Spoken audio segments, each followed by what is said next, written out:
Hi, I'm Wes Allen with DM Tales, and today I am going to be doing something a little different because I got the Dragonbane Foundry VTT implementation from Free League for review and to demo for some solo play that I'm thinking about doing. And I got to open it up and it looks gorgeous. So I'm going to roll up my first Dragonbane character using Foundry VTT. Let's roll it.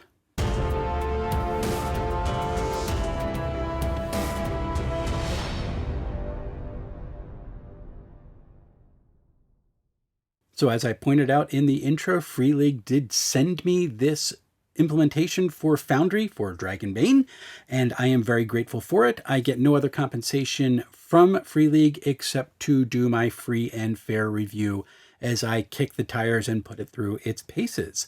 Let's get to the demo. So right away when you get to the Dragonbane install for Foundry VTT, you can see it has the gorgeous backdrop for it. That's part of the cover art. Absolutely gorgeous. One of the interesting things that I saw that when I installed Dice So Nice or activated it as a module for Foundry VTT in the Dragonbane, it actually keeps the Dragonbane dice. So they're actually the dragon and the demon heads on the dice. So that's a nice little touch. A little bit of detail there that I really like. When you first install it, you are going to see some compendium packs. The course that's going to allow you to download the adventures, the rules, and the solo adventure. Right now I have the rules and the adventures installed. So you click on it, it tells you what it's all going to import into your current setup. And you click that button and it imports. I've already done that. So what I'm going to do is go through the process of what it takes to roll up a character. To do that, we're going to go over to Journals, Rules, and here's the basic core rules for the game. And we'll click on the Your Player Character chapter. So right away you can see it's pulled in all the style from the print book and made it into the Foundry VTT module. I don't know how they did this and made it still usable because digital and print are not the same things. And a lot of times when you try to pull over stuff in order to make it look the same on a digital platform, it doesn't work. Here, they somehow cracked the code and they nailed it. So what we're going to do is we're going to look at the introduction just to look at the different steps that you have to take. You're going to choose your role kin, note your innate ability depending on what kin you have, choose or roll your profession, choose or roll your age, choose or roll your name, roll your attributes, calculate your derived ratings, choose your trained skills, then your heroic ability, and then a weakness if you want it, and all your gear. So this is a fun, pretty quick process. I've never done this before, so let's have some fun with this. Let's go to kin, and you can see it brings up a nice table. A 1 to 4 is a human, 5 to 7 is a halfling, 8 to 9 is a dwarf, 10 is an elf, 11 is a mallard, 12 is a wolfkin. So it's a 12-sided die you get to roll. I am very grateful anytime I get to roll the giant heavy dice that can knock people out if you throw it at them. So let's roll our d12 and see what we're going to be. And we get to be a human. So I have a test character created, no name yet.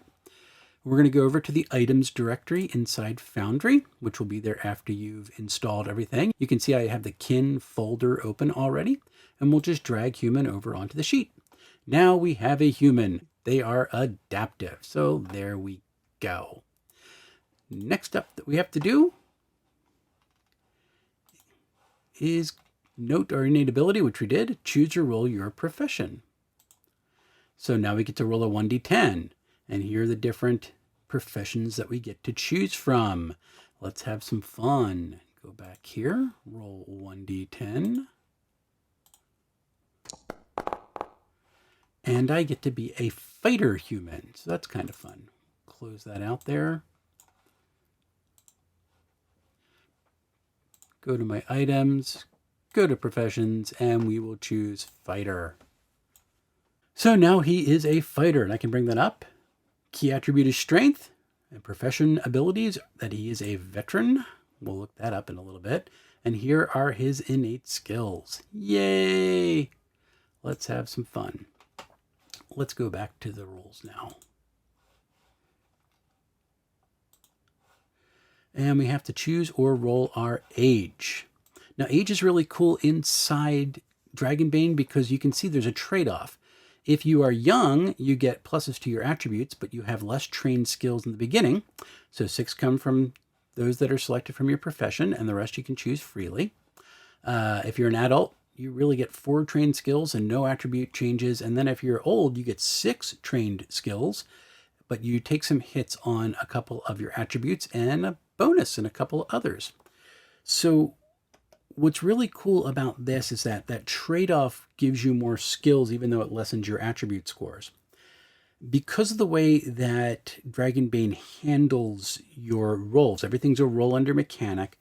If you have a trained skill, that doubles your base chance. So if you have a base chance of like 6 and then you have a skill in it, it's going to double that. So now you have to roll under a 12, a much greater chance of succeeding. So your changes in your attribute scores aren't going to be as penalizing as not having trained skills. So there's a balance out. To be more seasoned as an old creature in this game actually has some benefits to it, which is really kind of cool. So we're going to roll a 1d6 and see what he is. 5, we're an adult, so we're going to get 4 trained skills. Okay, let's close this again, put that up there so we can get back to it, and we're going to look at our skills here. So we need 6 skills that come from our fighting profession.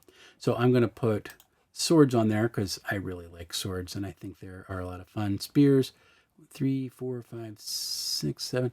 And let's do evade. So evade is cool because he's going to be able to get away from damage. We're going to say the fighter is a, kind of an agile person right there. And we get 4 more from our core skills. Bows are always fun. We'll make him an agile fighter. Brawling is for like hand-to-hand combat type things. We're at 4 right now. Let's choose hammers and axes. He's much more of a hands-on. Actually, not axes. Let's do spears. I want to do more spears. I don't know how I rolled that die, but oh well. So there's my 4 that are my core. And now I can choose, because I am an adult, now I can choose 4 more. So I did my 6 from my core profession. Now I can do 4 more that are my choice. So let's see what type of character this actually is. Well, if we're going to be evading, maybe they're got a little bit of an acrobat background. Maybe they were a skilled, special forces fighter at some point in their career. So we'll give them a little acrobatics, an awareness for being more of a hunter type. And they've been out in the bush because they're special forces. So they'll do bushcraft, whatever special forces is in this game. So that's 3. And I get 1 more because I am an adult. And I think I am going to give them... I think we'll give them myths and legends. Maybe they have somewhere in their background they just loved stories and they've sucked all this stuff up. Maybe that's what made them want to become a fighting type or a fighter type in the first place, because they wanted to go out and see where all these stories they've been told happened. So that's what we're going to do. Go back up here and we have chosen our profession, got our age, choose or roll your name. I usually pick my names, but why not? Let's do a name here. So we have names or nicknames. So that's based on kin. Let's see if they have the name list here. Human. Name. Let's roll 1d6. Lothar. Oh my gosh. Well, that's just amazing. So their name is Lothar. They're no longer test. And they can have a nickname. So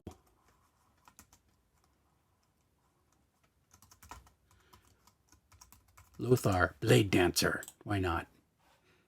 It also helps if we spell it correctly. There we go. Lothar, Blade Dancer. What a name, right? There we go. So we've got the name. And now we're going to roll for our attributes.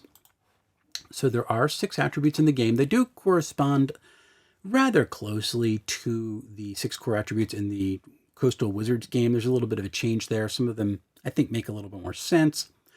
But it's strength, constitution, agility instead of dexterity, intelligence, willpower instead of wisdom, and charisma. So you can see how they really match up nicely. And what you're going to do is you're going to roll 46 and keep the 3 highest. And I love how they have this built into the actual roll here. But what you're going to be able to do is you should be able to apply them to the attribute of your choice. So it's not just that you're rolling them out and you have to put them down the line the way a lot of old school games do. You get to assign them to the attribute of your choice. So we're going to roll 46, keep the 3 highest. The other way to do that is to 46, drop the lowest. I don't know why they did it this way, but what the heck. So let's have some fun with this. So we start out with a 14. You know what I'm going to do? Let's create a folder.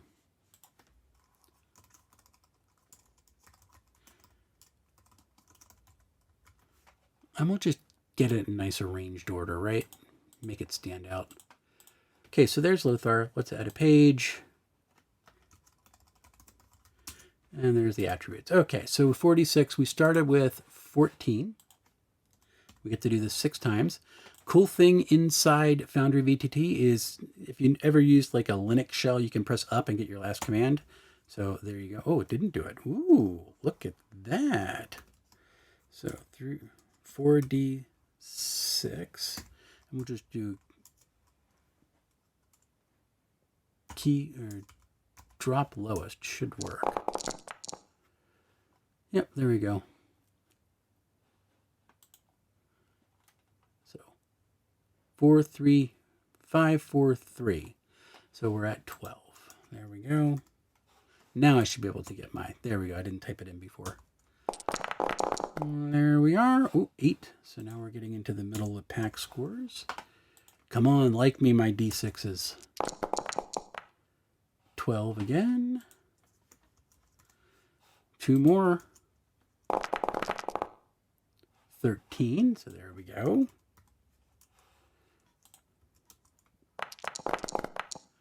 And, 17. See, I'm glad I wrote these out. Okay. So there we are. Let's save that real quick. And let's look over here. So let's look at our skills really quick. So I know that I need agility and I need good strength. Those are really the core. Intelligence is also something that I'd be interested in having for my bushcraft and my myths and legends score. And I have 3 fairly high scores to put in there. So we're a fighter, so obviously 17 is going to be the base chance. And agility will make 14. Not 114. 14. And let's do intelligence 13. You know what? No, let's do intelligence 12. Do constitution 13. And then I got an 8. Well, he's just not going to be very charismatic. And another 12. And there's our core scores. Now you can see here, there's your base chance. So my Aveda is 6 because of my base score, and I can show you that in a little bit. So we're looking at our derived ratings right now. We have movement, which is started on your kin and then modified by your agility. So my kin is human, so that's a 10 for my base. And then I have an agility of 14, which is a +2. And you can see it auto-calculates that right there. That makes me happy when it auto-calculates things. So there's a few other derived attributes that you can get here, and 2 of them are your damage bonuses for your attacks. I have a 17 strength and a 14 agility, and that's going to alter or give bonuses to my attacks for damage. Because my strength is a 17, I get a D6 bonus to all my damage rolls. And because my agility is a 14, I get a D4 to all my damage rolls. And look at that. That's already put inside my sheet. That's really helpful. Now, let's look down at your willpower. Willpower points are used for magic as well as innate and heroic abilities. So these are resources you have to manage in order to do your great skills. Your maximum number of willpower points is equal to your willpower, but it can be increased by heroic abilities. So I have a reasonable willpower. of 12. Very good. Very nice. Let's go back to our steps. So we've got our attributes. Now we did our derived ratings and we chose our trained skills, which I just did. I did that a little early.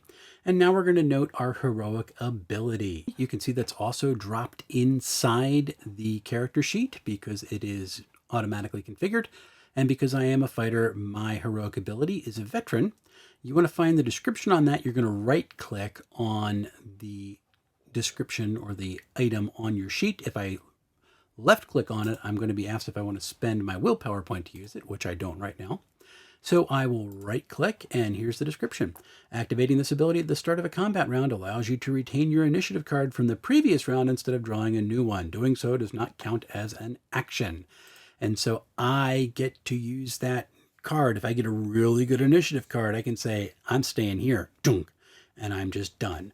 That's pretty cool. Let's take a look at my next step. So now we get to do our weakness. Ooh, let's have some fun with this. Do we roll a 1d20? I think we do. Basically, if you give in to your weakness in a way that continues the story, you can get an experience point for that. Or if you resist it, you can erase the weakness at some point. And I think you get an experience point for that as well. So kind of fun. But let's roll the 1d20 and see what weakness Lothar has. 18. Overbearing. I always tell others what to do. Oh my gosh. I think that is absolutely perfect. Weaknesses are probably not on here. Let's see if that is going to be in abilities. Nope. Not in skills, not in backgrounds. Weakness. We'll type that in.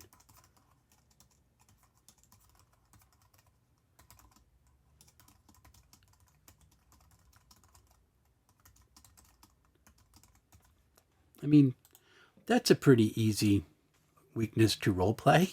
If you're a veteran, you've been involved in combat a lot, you know what's going on. You want people to listen to you. Kind of cool. All right, let's do our gear here. So going on adventures, write down one item per row. If not listed on your sheet, you do not have it with you. So that's kind of interesting. Your profession determines what gear you can choose from the start of your game. You may roll to select one of 3 sets of items listed by your profession. If you want to, you may go back and adjust your trained skills to fit your gear. So let's see if they're here. Let's go back to our profession and we'll see if those are there, shall we? Fighter. Gear. There we go. Let's roll 1d6 and find out. I am discovering this Foundry implementation out with the rest of you, so it's kind of fun for me. 1, a broadsword or battle axe or a morning star, a small shield, chainmail, a torch, flint and tinder, D6 field rations, and D6 silver. Kind of cool. All right, let's see what we got here. Inventory. Broadsword. There we go. Definitely equipped. We are going to have a small shield. Definitely equipped. We are going to have chainmail. Absolutely. We're going to have a torch. Sure. We're going to have a flint and tinder. Yes. Let's roll that D6, find out what we get. We get 3 field rations. Did I drag that out 3 times? I do. And a D6 in silver. Only 1 silver. He's not buying a whole bunch else at that point. Very good. Did we give him a nickname? I already gave him a nickname, so I really don't care about that. All right, let's go back to see what our next step is. We've got our gear. Oh, we do want our memento and then choose or roll your appearance. So let's go to our gear and look at the mementos. So these are kind of cool. It's always a tiny item with no practical use, but once per gaming session, you can use your memento to recover an additional condition during a stretch rest. So your memento is something that attaches you to your past, to something that centers you, and it gives you that ability to kind of blow a condition. I'm going to press through for in memory of this. So let's see what we get. 19, a beautifully carved pipe. Oh my gosh, he's a hobbit friend. Yeah, let's throw that out there for the Memento. And I love it. Everything goes right in the box that it needs to be in. Really cool. And, oh, I shouldn't have closed that. Let's go back to the journal entries and we'll bring back your character. And let's see if we can roll up an appearance, shall we? 1d20.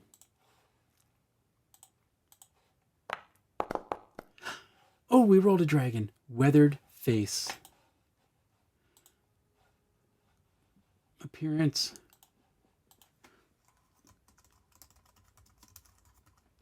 Weathered face. No, of course, I would actually be going and explaining that a little more if I'm going to create a character to be playing. But really, we're pretty much gone through all the steps at this point. I've got 13 hit points, which I think is your constitution score. Yes. I have got 12 willpower points, 12 intelligence, 8 charisma, 17 strength, and that charisma really goes into his weakness, always telling people what to do. People don't necessarily like him.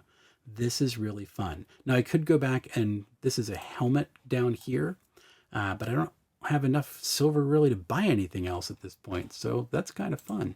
Let's see what helmets cost, shall we? A open helm cost 12 gold. I have 1 silver, so I'm not getting any other equipment right now with 1 silver piece to my name, but I'm basically done. What a cool looking sheet. The only critique I can give for this Dragonbane implementation right now is that I don't think you can export your filled out sheet to PDF. There is a module inside Foundry that does that. I don't think anyone has created that mapping from one to the other at this point. I could be wrong, and I am going to go look because this is a fantastic way to make a character, throw it into a fillable PDF, and then you are done. Such a cool process, such a beautiful implementation. All I have right now is to do his artwork, and I'll probably go in Portrait Maker and do that. That's a cool app that I need to demo at some point for all of you. But this is really cool. I am so impressed. I'm really happy that I was able to try this out. And it makes me even more excited to try some solo play out using the Dragonbane Foundry implementation.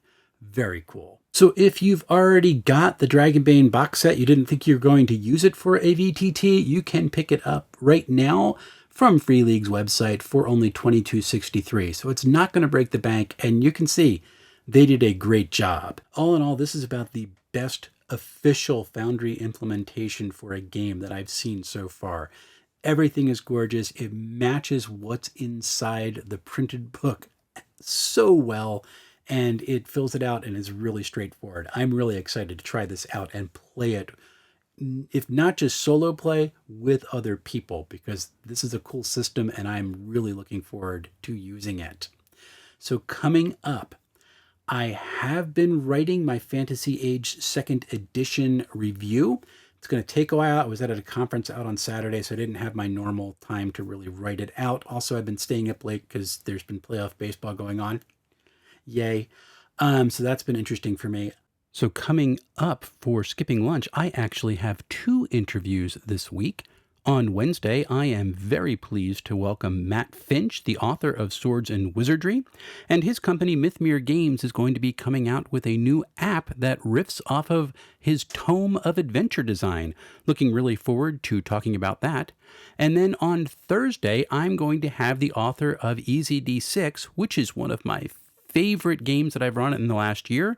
DM Scott is going to be on to be talking about his upcoming post-apocalyptic setting and rules for that system. So if you're free at noon on Wednesday or Thursday, I invite you to come out and have some great conversation with us through the chat and maybe learn a thing or two about what's coming up in the hobby. So until we see each other again, folks, happy playing, everyone.